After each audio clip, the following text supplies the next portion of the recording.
namni Allahitti amane guyyaa isa dhumaa sanitti amane jannata seenaa jedheetiin hin dubbate haata 65 dubbattu san jechuudha. Yahudaa irraas kiristaanaa irraas jedheetiin hin dubbate namni Allahitti amane kana jechuun namni musliima ta'e dhageeffadhu kaasiif dhageessiif deebisuutti hin jira. Rabbiin maal jedhee ummanni Yahudaa kuni ilaali ummanni Yahudaatii fi ummanni kiristaanaa kuni fa'in aamanuu bimithli ma aamantum ilaali. Yoo ammuutuyyuu fakkaataa wanta isin itti amantanii kanatti yoo ka amanan taate quraanatti amananii Allahatti amananii Nabi Muhammad yoo ka amanan taate faqad ihtadaw jarri kun qajeelan. Warri Yahudotaatii fi warri kiristaanotaadha yoo Nabi Muhammadii fi ammuutu quraanatti islaamummaa hin hordofin ummanni kun hin qajeelle. Bifamii إلا ربي ما الجد وإن تولوا يو أموتو إسان غرغلن فإنما هم في شقاق جري أموتو جلنا خيسجر كان قرآن سورة لما فا سورة بقرة آية أموتو جهتا ميشان الركن جرو ور أموتو مسلمة أموتو كان إني دبتو لاي سنجدا سو إسا كان جتشودا Eshi Waaqayyo si haa eebbisu eebbifame siin jechuun barbaada raamanni rabbi sirraa bu'u. Eshi 62 mee ol deebiitiin haa dubbisi achirratti dhugumaan warri amananii isaan Yihuudoonni kiristaanaa fi saambiyoonni isaan irraa namni rabbii fi guyyaa akkamitti amane tullootas hojjetoota isaanii miidhan gooftaa isaanii biratti qophaa'ee jiru soddomis isaan irraas hin jiru isaanis immoo hin dhaga'annu jedha. Gadi siqee immoo yoo 65 ati jettu kanarratti immoo guyyaa sanbataa akka nuti kabajnu nutti hima. Sin garuu guyyaa sin kabajjani guyyaa gaafa himaataa. Amma dhageeffadhu. Haati 62 irra kan jiru haati 62 irra kan jiru gaafiin kee maali? Na dubbisiitii asirratti ati antu dubbistee akka nuti kiristaana taanu hima. Gara kiristaanaatti nu kiristaanataa kan jedhu mee iddoo sanatti kiristaanataa kan jedhu eessame? Kiristaanataa kan gaafiin kan kee maali? 135 irratti kiristaanataa gaafiin kan kee Lali wantaan siifuun dhageettu ayata mootiyyuu 62 irra kan jiru gaafiin kan kee maal innidha? Walumaa galaa asirratti namootuma kiristaana ta'an walumaa galaa dhiisii ibsetti kennuu dhiisiitiin gaafiin kan kee ayata 62 irratti maal innidha? Asirrattis akka nuti Yesus Kiristoosiin fayyisaa lubbuu keenyaa goonee fudhannu nutti dubbata. Maali wanni fayyaa qaba waa'ee Yesus Kiristoos dubbatutti jirraadha jennuti. Yesus Kiristoos hin jedha. Maalin ayata 62 irratti maalinni sin jedha gaafiin kan kee? Quraana suuraa Baqaraa ayata 62 irratti. Naa dubbisi naa hiiki ka baruun barbaade waan ta'eef laama gaafiidhaan. Ikkoo qaama dubbistee miti gaafiin kan kee maalin ayata 62 irratti gaafii kan kee gaafadhu ka? Khayr. Gaaffii jalqaba gaafadheen tureem yoo hin deebi'anii illee naaf ibsan jalqaba gaafatte asitti uummanni Yahuudotaa daayii kiristaana ta'anii qajeeltu jennaan lakkii karaan sun sirrii mitiitiniin karaa Ibraahim santiyyuu sirriidha jedhe karaan Ibraahim ammootti rabbiin ammootti muslima jedhee nutti hime. Kiristaana ta'aa hin qajeeltu erga jedhe kanarra maaltu hafe? Ummati Yahuuda dubbii sana Yahuudotatu jedhe Yahuudota yookaan kiristaanatu atama kiristaan ta'e jechaa jirtamoo jechaa hin jirtu? Ishi quraanni kuni kiristaana ta'isiin jechuun koo jechaa jirtamoo jechaa hin jirtu waa'ee quraanaa dhiisiitiniin jechaa jirtamoo jechaa hin jirtu? Quraana siin jedhe malee ani hin jenne quraanatu musliima keessaa bayitii gara pheenxeetti deebi'u. Quraanni kan inni himutti jiru dhageeffadhu laali. Amma dhageeffadhu laali yeroo tokko mootiyyuu deebisaa namni isiniif kan hubadhaa akkanuma zim jettaniitiin wannoon jedhina. Jarana ummata Yahudaa fi kiristaanota zamana ergamaa rabbiidhaa jiraattu santu Yahudaa fi kiristaana ta'a jedhe. Rabbi namootiyyuu dubbii kana ni kijibdanii karaa Ibraahim santiyyuu karaa qajeelaadha jedhanii jeetiin rabbiin deebisaa yeroo sanitti kenne. Jarri dubbii kana dubbannaan jechuudha. Karaan Ibraahim sun karaa kaminniidha karaa Islaamummaati. Quraana suuraa Baqaraa suuraa lammaffaa keessatti jarreen amanan jarri Yahudataan Nasaaraa fi akkasumas Saabitoonni warri Allahatti amananii fi guyyaa isa dhumaa sanitti amananii dalagaa gaarii dalaga mindaa gaariitu isaaniif jira jedheetiin hin dubbate. Nasaaraa jedheetiin kan inni dubbatu warra muslima ta'ee Nabi Muhammad sallallahu alaihi wasallam ammoo amaneetiin hin jiru. Rabbiin Quraana suuraa Baqaraa keessatti suuraa lammaffaa ayata mootuu 137 irratti fa'in aamanu bimithli ma amantu. Warri Nasaaraa fi Yahudaadhaa kun yoo fakkaataa wanti isin itti amananii kanatti yoo amantan taate dhuguma isaan qajeelan. Shuf qajeelan. Yoo kan didan taate wa inta wallau yoo kan didan taate fa innama hum fi shiqaqin isaan hongoo yookaan jallinna keessa jiru jeetiin hin dubbate. Isa kana dubbatutti jira Qur'aanni jechuudha. Irratti mee eebinu al tokko. Kanaan ala mootuyyuu deebisaa akkamii siif haa kennuu barbaadda qo'imee of seeraa tokko. Isa kana dubbatutti jira Qur'aanni. Yaa akkuma ammatti jetteedha sirriidha jechichi. Jechuun isarratti mee rabbiitu jarriitu haasaanii dhagee dhufee Nabiyyi Muhammaditti mee miti? Rabbiin osoo jarri dubbii kana ammootuyyuu hin jedhin dura waan jarri jettu ni beekaadhaayi. Dubbiin kun ammootu jalqabuun jiru. Osoo jarri dubbii kana hin jedhin. Yahudoonni ammootuyyuu akka jarri dubbii kana jettu rabbiin jalqabumayyuu ni beeka. Quraanni ni jira waan ta'eef. Jarri dubbii kana dubbannaan rabbiin ammootuyyuu ittuma gadi dhiisa jechuudha deebisa afaanuu.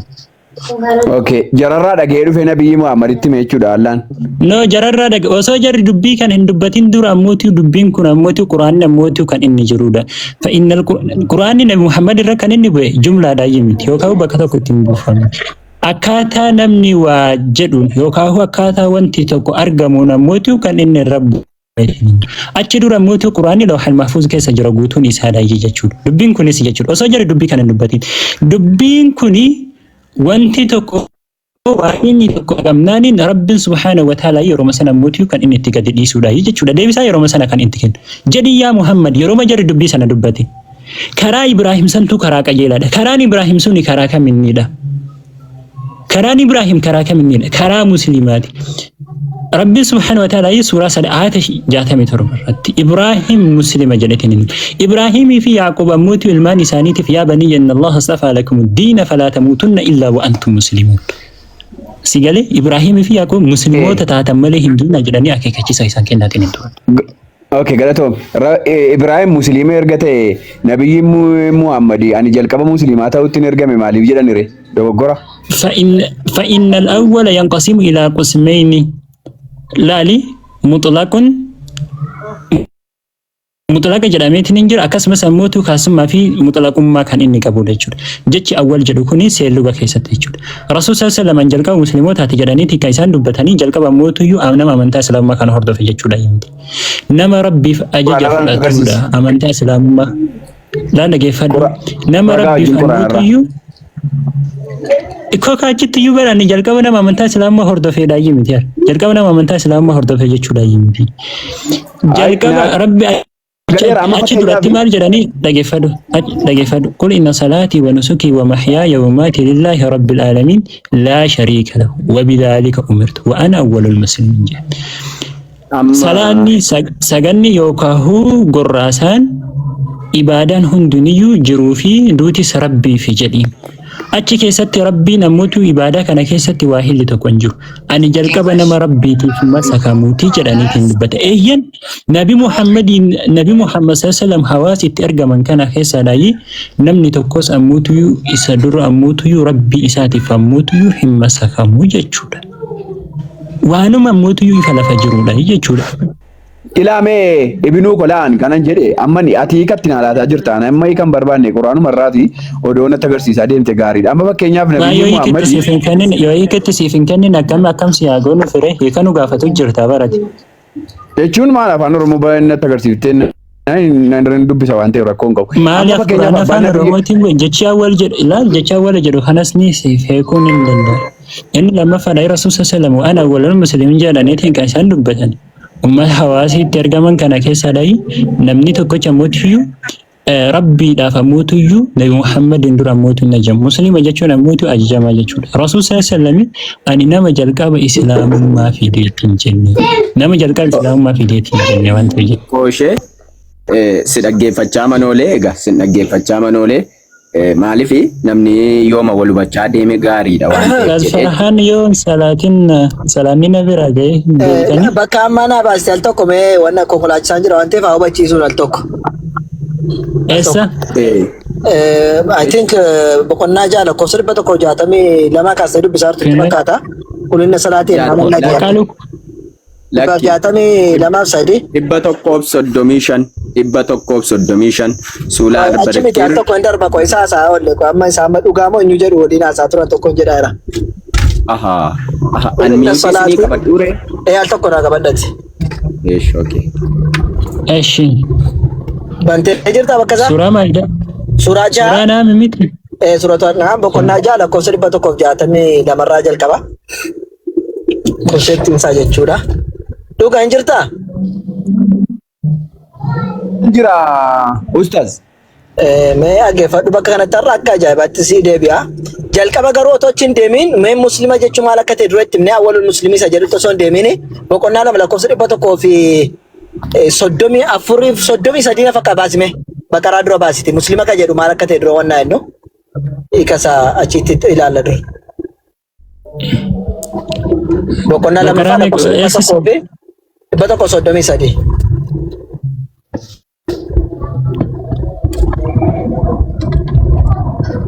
Jiru tokko ol gashaame yoo namni buu jiraate. Al tokko qoy kana siibsine kana gashin namni hunduu jira ka cooraa eeggataara waan ta'eef obsiti ko yookiin jalaa buuta takkette. Seensisaa ni aannan bu'a seensisaa. Bunaa fi namni agachuu rakkoon hin jiru. Ayya gashaa wasanni jedhama sitti. Bantee? Ee 133. Ayya dubbisime al tokko. أم كنتم شهداء إذ حضر يعقوب الموت إذا قال أفعل الموت اللبس. أوكي. سلا يرو يعقوب تدوتي دفنان المان إساتين أنا بودا مال جبر تجرو اسم برجرتمو إسانس نجدن نوتي غوفتا أبوتاكي إبراهيم إسماعيل في إسحاق جبر ما تكوتش كنت جبر نوتي إساف أججمتوتا يوكم مسلموت Galatoom. Ajajamtoota jechuun musliimoota jechuu akka ta'e asitti akka naa bartu tole muslima jechuu ajajamtoota jedhame ree dhuga. Ta'e akkas jedha. Galatoomi amma muslima jechuu ajajamtoota jechuudha amma bakka silaatti naa deebi bakka inni gaaftetti. Akka ajaa'ibaatti tole sii deebisa jechuudha.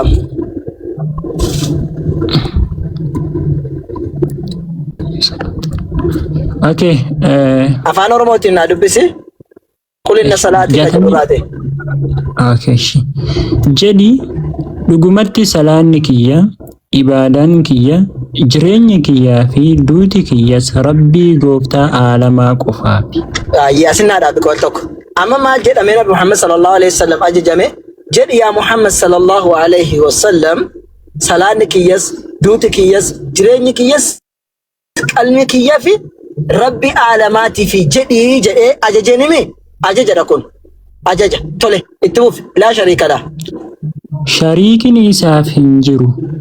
Isuma kanattiin ajajame. Amma asitti qoy asuma dhaabe amma qoy. Amma maal jedhanii shariikni yookiin qindiin rabbiif hin jiru isuma kanattiin ajajamee jiran isa kamitti? Rabbiif salaanni isaanii rabbiif ta'uu, qalmi isaanii rabbiif ta'uu, wanti hundumtuu rabbiif ta'uu ittiin ajajame shariikan qabu yookiin rabbiin hiriyaan qabu jedhamite laa shariika laa. Ayyetti fufi. Wabidaalika isattiin ajajamee jiraanu. Tole isatti ajajamuun isaanii maal jenna? Wa ana awwalul muslimiin.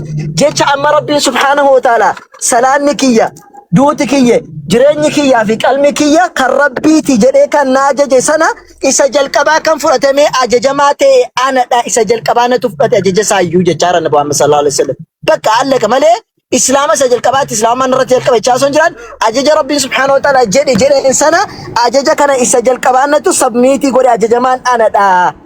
Islaama jechuun ajajamaa jechuudha waan ta'eef ajajamaan waan amma rabbiin naan jedheef isa jalqabaa kan rabbii tole jedhee waan nama jedhe fudhatu anadha jedhanii dubbatan malee islaamummaatti anatu isa jalqabaa gale Somaalee osoo hin taane anatu jalqaba ajajamaa waan jarri jedhanidha. Akkasi baarakallahu fiikum. Okay ustaazii. Achuma irratti mi'a tokko. karaan deemaara waan ta'eef nama banee naa dubbisu ani isinii deemsa rakkoon hin jiru. Muntir jirtaa? Jirra garuu ustaazi adaanii bahutti jira Ne malee. bas. Adaanii Aywa. bahutti jira malee jira. Nama na gargaaru Agasiif barbaada karaan deddeemaa amma waan ta'e xumurutti. Inseensifna nama biraa ijoolleen seensifna agasiif itti fufaniiti isin dubbadha. Dubbisuuf haa ta'e. Ayyee dhuga maal jette mee itti fufee amma? Ayyee namni tokko amma amantii tokko keessatti dhalata. Lammaffaa immoo erga dhalatee baree hubatee barateeti kan inni amantii tokko fudhatu miti amantaa tokko fudhatu. Lakki. Eh, Inni jalqabaa namni keessatti dhalata. eh, Inni keessatti dhalatu suni inumaayyuu musliima ta'e kan dhalatedha. eh, mm. Inni immoo amantaa sana keessa hin turre immoo erga fakkeenyaaf kan akka kee kun barattanii hubattanii kaatanii warra islaamaa fudhattani. Ayyee galatooma. Nabiyyi Muhammaditti dhalatan moo amantaa kanatti baratan? Itti dhalatani. Ayyee abbaan Nabiyyi Muhammadii fi haati isaanii amantaa musliimaa hordofu? Nabi Muhammadiif abbaan isaanii moo? Wala abbaan madeebi Nabiyyi Muhammadii fi haati isaanii. Islaamummaa hordofuuyyuu jarri karaa Ibraahim irra turre warra jedhamanidha. Amantaan isaanii islaamaan jedhe. Amantaan isaanii warra mushrikootaati jarri. Okay. Isaan erga warra mushrikootaa ta'e Nabiyyi Muhammad isaanirraa dhalatan mitiire. Maa isaanirraa dhalatuuni maali cubbuudhaadhaa yoo fudhatanii dhalatu moo namni ati haadha kee abbaa kee irraa gaafa dhalatte cubbuu jararraa fuutee miti yookiin immoo waamantii jara jedhan fudhattee miti kan dhalattu ati.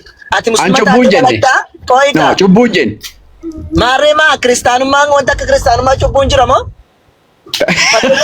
Kiristaana taate yoo kiristaanummaan taate yoo wajjin dhalatte akka kiristaanatti cubbuu fudhannee waliin dhalannee jettanii dubbattu. Nuti immoo Ani waa'ee cubbuu naasofne ustaaz. Qooyi dhaggeeffadhu. Waa'ee amantaa naasaadha. Mee dhaggeeffadhu kanan dubbadha.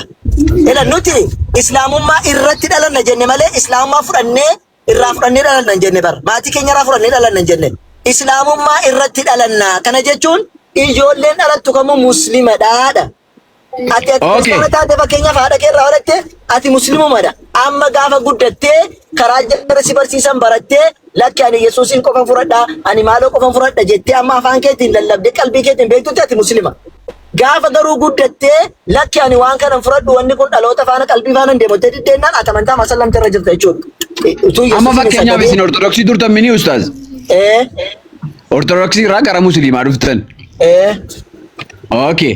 Nabiyyi Muhammadii amma itti dhalattani moo isin barattanii fudhattan? Maal ani baradheen fudhadhe. Ayyee. Ani islaamaa irratti jalqaba islaamaa irratti dhaladhe irratti dhaladhe. Ahaa irratti dhalattanii? Ahaa namni islaama ta'e dhalata jechuudha gaafa dhalatu. Kan musliimatti kun beekamaadha maal shakkii qabare? Amma muci ijoollee xixinnoo musliimummaa kana ni beekti? Musliima ta'anii dhalatu gaafa dhalatan. Amma kun gadi namaa liqimfama. Si liqimsamuu dhiisullee bishaan itti dhugi malee kun waanuma lafa jiru ka beekamaadha kun. Kun filosoofiin maaliyyuu namaa liqimfamu kaa ustaaz. Si liqimfamu taanaan gaaffii si gaafadhame. Ishi wanni isin cuqqamtaniin maaliif? Inni dhoksaa sakrimenti kan jedhamu jira amantaa keessatti barattee taatellee dhoksaa qulqullaa'oo jedhaman. Dhoksaawwan qulqullaa'oo jedhama sakrimenti jedhama barattee taatellee. Maalidha wanni isin cuqqamtan maalinidhaan? Kiristoosii wajjin Kiristoos akkuma inni du'ee du'aa ka'ee nuti isaa wajjin duunee du'aa ka'uudhaaf isatti dabalamnee jireenya haaraa isaa wajjin jiraachuudhaaf cuuphamne. Ragaa baasi. Ragaa maali? Kanaaf cuuphamtu ka jedhu. Macaafa keessaan dubbifnee isin hin cuuphamne isin ustaaz. Hin jiru kan akkas jedhu hin jiru macaafa keessa. ያመነና የተጠመቀ ይድናል ቆፈ ጀደ መጫፍኒ አቲሞ ማን እንታኒ አካዚ jechuun maal jechuudha re ከናመነ ፊከን ጩጳሜቱ ፈያ ጀዳ ማልፊን ጩጳሜ ዮን ጩጳሜን ፈዩ እንደንደው aha eenyutti amananii cuubamu namni eenyutti amanee cuubamu አባ በለታ አመን እኮ ዮን ጩጳሜን ፈዩ ደንዳሞ እንደንደው eenyutti amanee cuubama namni hin jedhe jalqaba ani eenyutti amaneemo fakkeenyaaf waaqa isa Yesuus Kiristoosin ergetti fakkeenyaaf durbeen Maariyaamaati Yesuus Kiristoos waaqayyotti amanti hin cuuphamnellee amma shan fayyitetti moo fayyine cuuphamteetti abiddaaf hafuuraan cuuphamte kan cuuphamteetti ragaanaa kenni cuuphamteetti ka jedhu hafuurri qulqulluun inni ishee keessa bu'e bari Yesuusinis waaqa jetteetti amanteetti waa'ee cuuphamteettis ka jedhu ragaana agarsiisi. Yoo cuuphamne ta'e haati waaqa keessanii iyyuu hin fayyine jechuudha akka amantaa keessanitti. Cuuphaan koo abiddaaf hafuuraan cuuphamte kan cuuphamtettuu hin jedhe amma waa'ee cuuphaa isaan jiru nuti. Amma deebina waa'ee nabiyyitti. Maaliif isin bishaaniin cuuphamtu re? Rakkoon qabu innis kan bishaanis gooftaa keenya Yesuus Kiristoos nu abboome koomaandiidha waan ta'eef nu abboome nu abboome. Ragaan akka agarsiisi baasite. Maatiyos boqonnaa 28 lakkoofsa 18 kaasii dubbifadhu gooftaatu nu abboomee naan cuuphamnas. Maariyaam cuuphamteetti moo cuuphamneedhaan gaaffiin koo? Cuuphamteera hin cuuphamte malee abiddaaf hafuura qulqulluudhaan. Amma isa sin agarsiisa waa'ee cuuphaa irra hin jiru waan ta'eef gaaffii gosa silaa. Isumaati jetteen akka cuuphamte natti agarsiisa hafuura qulqulluuf abiddaan akka isheen cuuphamte agarsiisi. Amma akka al tokko mee gaaffii gosa silaatti naa deebii waa'ee cuuphaa booddeetti deebina. Dakki era dhuga maaliif jennaani? Ayandaa jijjiirte ustaaz. Qo'ee dhaggeeffadhu. Nuti musliimoonni waan haasofnu ragaadhaan haasofna. Ati garuu waan isitti dubbadhutti qishinaa'uu barbaadde erga qishinoof tateeti moo dirqama kan kee keessaa akkasii liqimsamu si gaafachuun dirqamadha. Amma waa'ee nabiyyiitti achi deebinu ustaaz. Amma waa'ee nabiyyi irratti haasa'aa waa'ee cuuphaa isaan jiru. Ani waa'ee cuuphaa isin hin gaafanne. Kanas kan kee irrattuu namaan fudhatamu taanaan kan keeyyuu akka namaan fudhatame si agarsiisuuf kee ankoo ragaadhaan sitti maarame. Ragaamaan namni islaamummaa irratti dhalachuu isaa ilaallaan jedhee abbaan nabiyyi Muhammadii fi haati isaanii islaamummaa irratti dhalachuu isaanii ragaa naa kenna. Meena dhaggeeffadhu. Amma yeroo dhalattee jettu ati cuuphamte moo hin cuuphamne? Waa'ee cuuphaa isaan jiru ustaazan. Cuuphamte moo hin cuuphamne akka haasoftu musitiin si godhaa jira kaan akka haasoftuun barbaade. Cuuphamte moo hin cuuphamne? Ani amma waa'ee cuuphaa haasa'uun barbaadne waa'ee nabiyyi Muhammadii fi haadha isaanii babbaa isaanii sin gaafadha. Kun dirqama keeti haasa'uun ergan fudhanneeti kan namaa kan kee moo dirqama hubachuun dirqama. Isa sin hin gaafanne kaayuu ustaaz. Yoom na gaafatte siin jedhe barsiituu dideem situ deebisii kennee jennaani qoosutti kun qalbii namaatti fudhatu sammuu namaatti hin fudhatamu jennaan akkamitti akka fudhatamu si garsiisuu dhufe. Ayyaa isuma natti agarsiisaa quraana irraa akkaataatti fudhatamu quraana irraa naaf ibsa. Amma fakkeenyaaf abbaan nabiyyi Muhammadii fi haati isaanii dhuguma musliimummaa irratti dhalatanii. Na dhaggeeffadhu. Naan fasii kenna rakkoon tokko hin jiru. Kenna.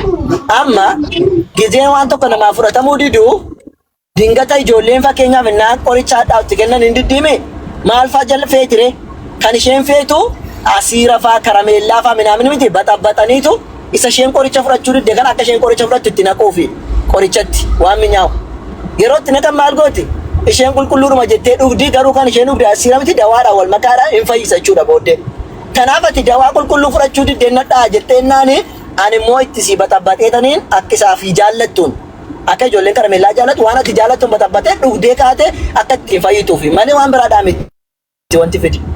Waa'ee baxabataa waa'ee maalii isin hin gaafanne ustaazaan ammanii. Kanaafuu qoosiin amantaa namaatti hin kolfiin gaafatte miti siiteen fudhata si ta'u baate galatoomi jettee bu'uudha. Soori anoon kolfinetti. Akkamittiin taa'amee akkamittiin waan kun minaamin jettee gaafachuudha malee qoosaatti seenuun mibbaan nagar yeellam. No anoo amantaatti hin kolfine ustaaz. Siigalee kanaafuuti wanni siin jedhu maalinni wanni sun immoo isa immoo asumarraa suuraa al-Bakiraa kana 62 irratti dhugumaa warri amananii isaan yaa'uudonni dhaggeeffadhu kaa'amma ayatitti anuma dhaggeeffadhu ayatitti dhaggeeffadhu illee yeroo tokko asanis ni beeka muuminoonni jedha nuti rabbitti amannee jirra waan gara keenyatti buufamettis gara Ibraahim, Ismaa'il, Ishaaq, Yaaqoobii fi asbaatii fi buufametti amannee jirra. Waan Muusaa, Iisaa akkasuma kennamanittis waan nabiyyoota gooftaa isaanii irraa kennamanittis amannee irra. Gidduu nama tokkos adda hin baafnu nutis warra isaaf butameedha jedheetiin hin dubbate. Warra isaaf butame jechuun musliimoota jechuudha laal. Musliimoota jechuudha. Namni Ibraahimitti 62 ol deebiina. Qoy dhaggeeffadhu inni dhaynaachi. Ibraahim, Ismaa'il, Ishaaq, Yaaqub namni nabiyyoota yookaan raajota hundatti amane maalinni musliimoota. Eeshii amma itti fufneetiniin haalallutiniin rabbiin namoota waan jedhe. Rabbiin Quraana suuraa 65 sanirratti warri amananii akkasumas Yahudoonni Kiristaanonni namni Allahitti amanee guyyaa isin dhaggeeffadhu.